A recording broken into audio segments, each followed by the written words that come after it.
brought to you by BunnySlippers.com. Check out their brand new Dino sound slippers. Slippers make a roaring sound every 3 steps. Made with green scaly fabric, soft plush uppers, foam footbeds, non-slip grips on soles, and 3 white claws on each foot. One size fits most up to women's 10.5, men's 9. Footbed measures 10.5. Black Clock Audio Tales is a daily podcast that reads you a story, either a chapter of a novel or a whole short story.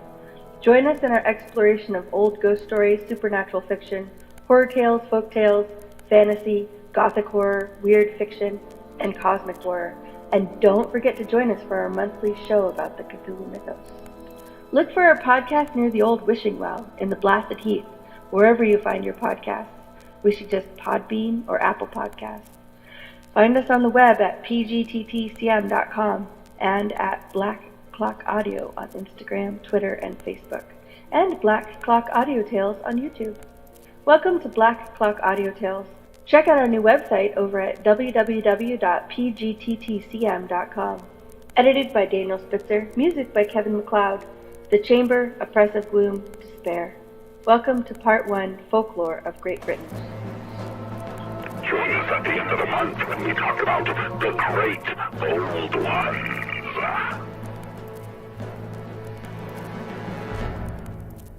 Welsh Fairy Tales by William Elliot Griffiths. Chapter 6. The Golden Harp. Morgan is one of the oldest names in Cumberland. It means one who lives near the sea. Every day for centuries past, tens of thousands of Welsh folks have looked out on the great blue plain of salt water. It is just as true also that there are all sorts of Morgans. One of these, named Taffy, was like nearly all Welshmen in that he was very fond of singing. The trouble in his case, however, was that no one but himself loved to hear his voice, which was very disagreeable. Yet of the sounds which he himself made with voice or instrument, he was an intense admirer. Nobody could persuade him that his music was poor and his voice rough. He always refused to improve. Now in Wales, the bard, or poet, who makes up his poetry or song as he goes along, is a very important person, and it is not well to offend one of these gentlemen. In French, they call such a person by a very long name, the improvisateur. These poets have sharp tongues and often say hard things about people whom they do not like. If they used whetstones or stropped their tongues on leather as men do their razors to give them a keener edge, their words could not cut more terribly. Now, on one occasion, Morgan had offended one of these bards. It was while the poetic gentleman was passing by Taffy's house. He heard the jolly fellow inside singing, first at the top and then at the bottom of the scale.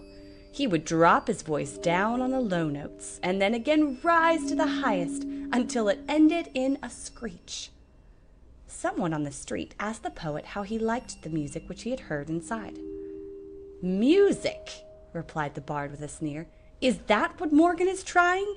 Why, I thought it was first the lowing of an aged cow, and then the yelping of a blind dog unable to find its way. Do you call that music?" The truth was that when the soloist had so filled himself with strong ale that his brain was fuddled, then it was hard to tell just what kind of a noise he was making. It took a wise man to discover the tune, if there was any. One evening, when Morgan thought his singing unusually fine, and felt sorry that no one heard him, he heard a knock. Instead of going to the door to inquire or welcome the visitor, he yelled out, "Come in!" The door opened, and there stood 3 tired-looking strangers. They appeared to be travelers. One of them said, "Kind sir, we are weary and worn, and would be glad of a morsel of bread. If you can give us a little food, we shall not trouble you further." "Is that all?" said Morgan. "See there the loaf and the cheese, with the knife beside them. Take what you want and fill your bags. No man shall ever say that Taffy Morgan denied anyone food when he had any himself." Whereupon the three travelers sat down and began to eat.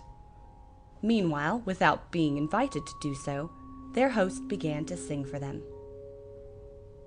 Now, the three travelers were fairies in disguise. They were journeying over the country from cottage to cottage, visiting the people. They came to reward all who gave them a welcome and were kind to them, but to vex and play tricks upon those who were stingy, bad-tempered, or of sour disposition. Turning to Taffy before taking leave, one of them said, "You have been good to us, and we are grateful. Now what can we do for you? We have power to grant anything you may desire. Please tell us what you would like most." At this, Taffy looked hard in the faces of the three strangers to see if one of them was the bard who had likened his voice in its ups and downs to a cow and a blind dog. Not seeing any familiar face, he plucked up his courage and said, "If you're not making fun of me, I'll take from you a harp. And if I can have my wish in full, I want one that will play only lively tunes. No sad music for me." Here Morgan stopped.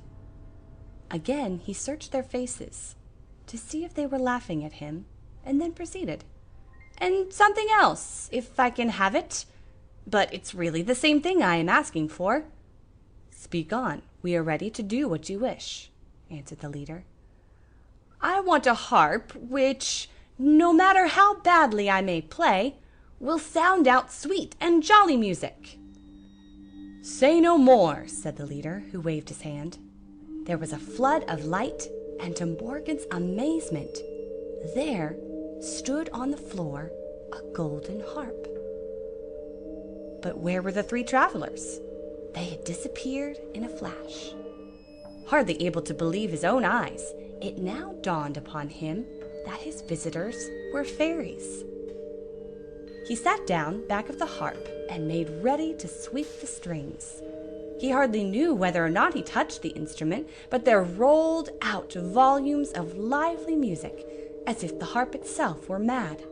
The tune was wild, and such as would set the feet of young folks a-going, even in church. As Taffy's fingers seemed every moment to become more skillful, the livelier the music increased, until the very dishes rattled on the cupboard as if they wanted to join in. Even the chair looked as if it about to dance. Just then, Morgan's wife and some neighbors entered the house. Immediately the whole party, one and all, began dancing in the jolliest way. For hours they kept up the mad whirl. Yet all the while Taffy seemed happier, and the women the merrier. No telegraph ever carried the news faster all over the region that Morgan had a wonderful harp. All the grass in front of the house was soon worn away by the crowds that came to hear and dance. As soon as Taffy touched the harp strings, the feet of everyone, young and old, began shuffling, nor could anyone stop so long as Morgan played. Even very old, lame, and one-legged people joined in. Several old women, whom nobody had ever prevailed upon to get out of their chairs, were cured of their rheumatism. Such unusual exercise was severe for them, but it seemed to be healthful.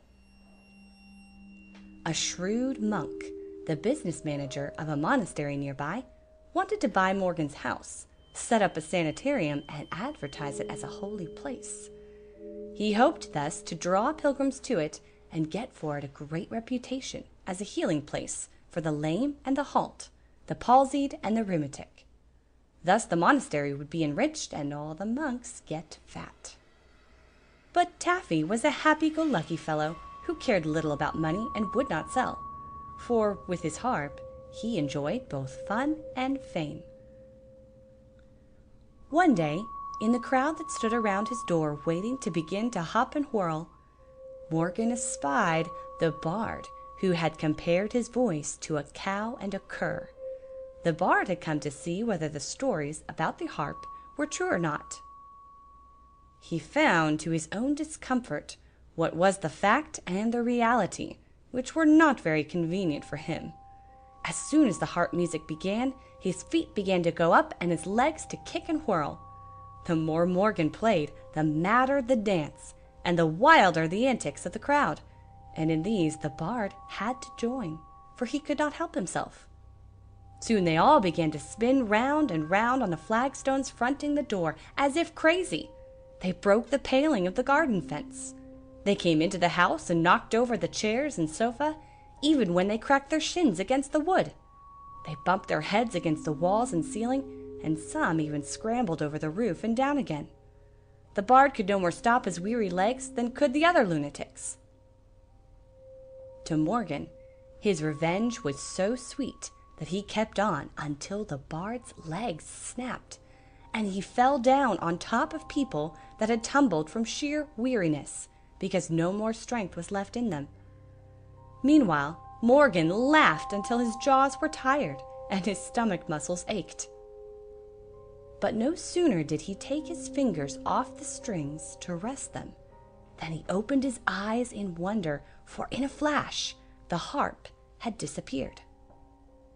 He had made a bad use of the fairy's gift, and they were displeased. So both the monk and Morgan felt sorry. Yet the grass grew again when the quondam harper and singer ceased desolating the air with his quavers. The air seemed sweeter to breathe because of the silence. However, the fairies kept on doing good to the people of good will, and today some of the sweetest singers in Wales come from the poorest homes. Chapter 7. The Great Red Dragon of Wales. Every old country that has won fame in history and built up a civilization of its own has a national flower. Besides this, some living creature, bird or beast, or, it may be, a fish is on its flag. In places of honour it stands as the emblem of the nation, that is, of the people, apart from the land they live on. Besides flag and symbol it has a motto. That of Wales is, "Awake, it is light." Now because the glorious stories of Wales, Scotland and Ireland have been nearly lost in that of mighty England, men have at times almost forgotten about the leek, the thistle and the shamrock, which stand for the other three divisions of the British Isles. Yet each of these peoples has a history as noble as that of which the rose and the lion are the emblems. Each also has its patron saint and civilizer. So we have St. George, St. David, St. Andrew and St. Patrick, all of them white-souled heroes. On the Union flag, or the standard of the United Kingdom, we see their three crosses. The Lion of England, the Harp of Ireland, the Thistle of Scotland, and the Red Dragon of Wales represent the four peoples in the British Isles, each with its own speech, traditions and emblems, yet all in unity and in loyalty, none excelling the Welsh, whose symbol is the red dragon. In classic phrase we talk of Albion, Scotia, Cymru and Hibernia. But why red? Almost all the other dragons in the world are white or yellow, green or purple, blue or pink. Why a fiery colour like that of Mars? Borne on the banners of the Welsh archers, who in old days won the battles of Crecy and Agincourt, and now seen on the crests on the town halls and city flags, in heraldry and in art, the red dragon is as rampant as when King Arthur sat with his knights at the Round Table. The red dragon has 4 three-toed claws, a long barbed tongue, and tail ending like an arrow head. With its wide wings unfolded, it guards those ancient liberties which neither Saxon nor Norman nor German nor kings on the throne, whether foolish or wise, have ever been able to take away. No people on earth combine so handsomely loyal freedom and the larger patriotism, or hold in purer loyalty to the union of hearts and hands in the British Empire, which the sovereign represents, as do the Welsh. The Welsh are the oldest of the British peoples. They preserve the language of the Druids, bards and chiefs, of primeval ages, which go back and far beyond any royal line in Europe, while most of their fairy tales are pre-ancient and beyond the dating. Why the Cumbric dragon is red is thus told, from times beyond human record. It was in those early days, after the Romans in the south had left the island, and the Cumbric king, Vortigern, was hard pressed by the Picts and Scots of the north. To his aid he invited over from beyond the North Sea, or German Ocean, the tribes called the Long Knives, or Saxons, to help him. But once on the big island, these friends became enemies and would not go back. They wanted to possess all Britain. Vortigern thought this was treachery. Knowing that the Long Knives would soon attack him, he called his 12 wise men together for their advice. With one voice they advised him to retreat westward behind the mountains into Cymru. There he must build a strong fortress and there defy his enemies. So the Saxons, who were Germans, thought they had driven the Cymry beyond the western borders of the country which was later called England, and into what they named the foreign or Welsh parts. Centuries afterwards this land received the name of Wales. People in Europe spoke of Galatians, Wallachians, Belgians, Walloons, Alsatians and others as Welsh. They called the new fruit imported from Asia walnuts, but the names Wales and Welsh were unheard of until after the 5th century. The place chosen for the fortified city of the Cymry was among the mountains. From all over his realm the king sent for masons and carpenters, and collected the materials for building. Then a solemn invocation was made to the gods by the Druid priests. These grand-looking old men were robed in white, with long snowy beards falling over their breasts, and they had milk-white oxen drawing their chariot. With a silver knife they cut the mistletoe from the tree branch, hailing it as a sign of favour from God. Then with harp, music and song they dedicated the spot as a stronghold of the Cymric nation. Then the king set the diggers to work. He promised a rich reward to those men of the pick and shovel who should dig the fastest and throw up the most dirt, so that the masons could, at the earliest moment, begin their part of the work. But it all turned out differently from what the king expected.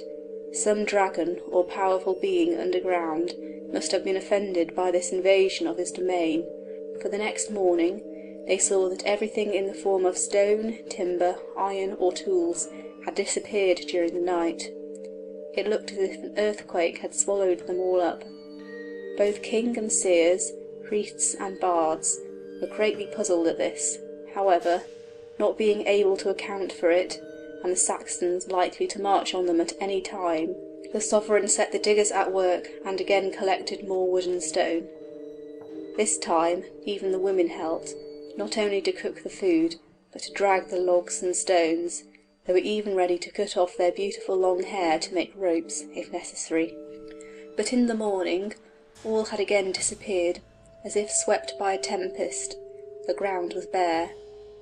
Nevertheless all hands began again, for all hearts were united. For the third time the work proceeded. Yet when the sun rose next morning there was not even a trace of either material or labour. What was the matter? Had some dragon swallowed everything up? Vortigern again summoned his 12 wise men to meet in council and to inquire concerning the cause of the marvel and to decide what was to be done. After long deliberation, while all the workmen and people outside waited for their verdict, the wise men agreed upon a remedy.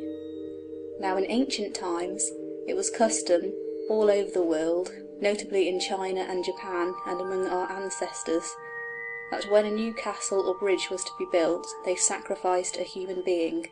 This was done either by walling up the victim while alive, or by mixing his or her blood with the cement used in the walls.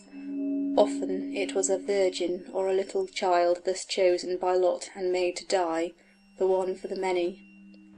The idea was not only to ward off the anger of the spirits of the air, or to appease the dragons underground, but also to make the workmen do their best work faithfully, so that the foundation should be sure and the edifice withstand the storm, the wind, and the earthquake shocks.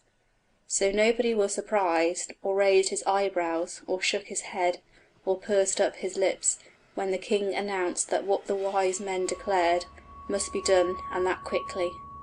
Nevertheless, many a mother hugged her darling more closely to her bosom, and fathers feared for their sons or daughters, lest one of these, their own, should be chosen as the victim to be slain. King Vortigern had the long horn blown for perfect silence, and then he spoke. "A child must be found who was born without a father. He must be brought here, and be solemnly put to death. Then his blood will be sprinkled on the ground, and the citadel will be built securely." Within an hour, swift runners were seen bounding over the Cymric hills. They were dispatched in search of a boy without a father, and a large reward was promised to the young man who found what was wanted. So into every part of the Cymric land the searchers went. One messenger noticed some boys playing ball. 2 of them were quarrelling. Coming near, he heard one say to the other, "Oh, you boy without a father, nothing good will ever happen to you." "This must be the one looked for," said the royal messenger to himself. So he went up to the boy, who had been thus twitted, and spoke to him thus. "Don't mind what he says." Then he prophesied great things if he would go along with him. The boy was only too glad to go, and the next day the lad was brought before King Vortigern. The workmen and their wives and children, numbering thousands, had assembled for the solemn ceremony of dedicating the ground by shedding the boy's blood. In strained attention the people held their breath. The boy asked the king, "Why have your servants brought me to this place?" Then the sovereign told him the reason, and the boy asked, "Who instructed you to do this?" "My wise men told me so to do, and even the sovereign of the land obeys his wise counsellors." "Order them to come to me, your majesty," pleaded the boy. When the wise men appeared, the boy, in respectful manner, inquired of them thus, "How was the secret of my life revealed to you? Please speak freely, and declare who it was that discovered me to you." Turning to the king, the boy added, "Pardon my boldness, your majesty. I shall soon reveal the whole matter to you, but I wish first to question your advisers. I want them to tell you what is the real cause, and reveal, if they can, what is hidden here underneath the ground." But the wise men were confounded; they could not tell, and they fully confessed their ignorance. The boy then said, "There is a pool of water down below. Please order your men to dig for it." At once the spades were plied by strong hands, and in a few minutes the workmen saw their faces reflected, as if in a looking-glass. There was a pool of clear water there. Turning to the wise men, the boy asked before all, "Now, tell me, what is in the pool?" As ignorant as before, and now thoroughly ashamed, the wise men were silent. "Your majesty, I can tell you, even if these men cannot. There are 2 vases in the pool." 2 brave men leaped down into the pool. They felt around and brought up 2 vases, as the boy had said. Again the lad put a question to the wise men. "What is in these vases?" Once more, those who professed to know the secrets of the world, even to the demanding of the life of a human being, held their tongues. "There is a tent in them," said the boy. "Separate them, and you will find it so." By the king's command, a soldier thrust in his hand and found a folded tent. Again, while all wondered, the boy was in command of the situation. Everything seemed so reasonable that all were prompt and alert to serve him. "What a splendid chief and general he would make, to lead us against our enemies, the long knives," whispered one soldier to another. "What is in the tent?" asked the boy of the wise men. Not one of the 12 knew what to say, and there was an almost painful silence. "I will tell you, your majesty, and all hear what is in the tent. There are 2 serpents, one white and one red. Unfold the tent." With such a leader no soldier was afraid, nor did a single person in the crowd draw back. 2 stalwart fellows stepped forward to open the tent. By now a few of the men and many of the women shrank back, while those that had babies, or little folks, snatched up their children, fearing lest the poisonous snakes might wriggle towards them. The two serpents were coiled up and asleep, but they soon showed signs of waking, and their fiery lidless eyes glared at the people. "Now, your Majesty, and all here, be you the witnesses of what will happen. Let the king and wise men look in the tent." At this moment the serpents stretched themselves out at full length, while all fell back, giving them a wide circle to struggle in. Then they reared their heads. With their glittering eyes flashing fire, they began to struggle with each other. The white one rose up first, threw the red one into the middle of the arena, and then pursued him to the edge of the round space. 3 times did the white serpent gain the victory over the red one. But while the white serpent seemed to be gloating over the other for a final onset, the red one, gathering strength, erected its head and struck at the other. The struggle went on for several minutes, but in the end the red serpent overcame the white, driving it first out of the circle, then from the tent and into the pool, where it disappeared, while the victorious red one moved into the tent again. When the tent flap was opened for all to see, nothing was visible except a red dragon, for the victorious serpent had turned into this great creature which combined in one new form the body and the powers of bird, beast, reptile, and fish. It had wings to fly, the strongest animal strength, and could crawl, swim, and live in either water or air, or on the earth, and its body was the sum total of all life. Then, in the presence of all the assembly, the youth turned to the wise men to explain the meaning of what had happened, but not a word did they speak. In fact, their faces were full of shame before the great crowd. "Now, your Majesty, let me reveal to you the meaning of this mystery." "Speak on," said the king gratefully. "This pool is the emblem of the world, and the tent is that of your kingdom. The 2 serpents are dragons. The white serpent is a dragon of the Saxons, who now occupy several of the provinces and districts of Britain and from sea to sea. But when they invade our soil our people will finally drive them back and hold fast forever their beloved Cymric land, but you must choose another site on which to erect your castle. After this, whenever a castle was to be built no more human victims were doomed to death. All the 12 men, who had wanted to keep up the old cruel custom, were treated as deceivers of the people. By the king's orders they were all put to death and buried before all the crowd. Today, like so many who keep alive old and worn-out notions by means of deception and falsehood, these men are remembered only by the 12 mounds which rise on the surface of the field hard by. As for the boy, he became a great magician, or, as we in our age would call him, a man of science and wisdom, named Merlin. He lived long on the mountain, but when he went away with a friend, he placed all his treasures in a golden cauldron and hid them in a cave. He rolled a great stone over its mouth. Then with sod and earth he covered it all over so as to hide it from view. His purpose was to leave this his wealth for a leader who in some future generation would use it for the benefit of his country when most needed. This special person will be a youth with yellow hair and blue eyes. When he comes to Dinas, a bell will ring to invite him into the cave. The moment his foot is over the place, the stone of the entrance will open of its own accord. Anyone else will be considered an intruder, and it will not be possible for him to carry away the treasure.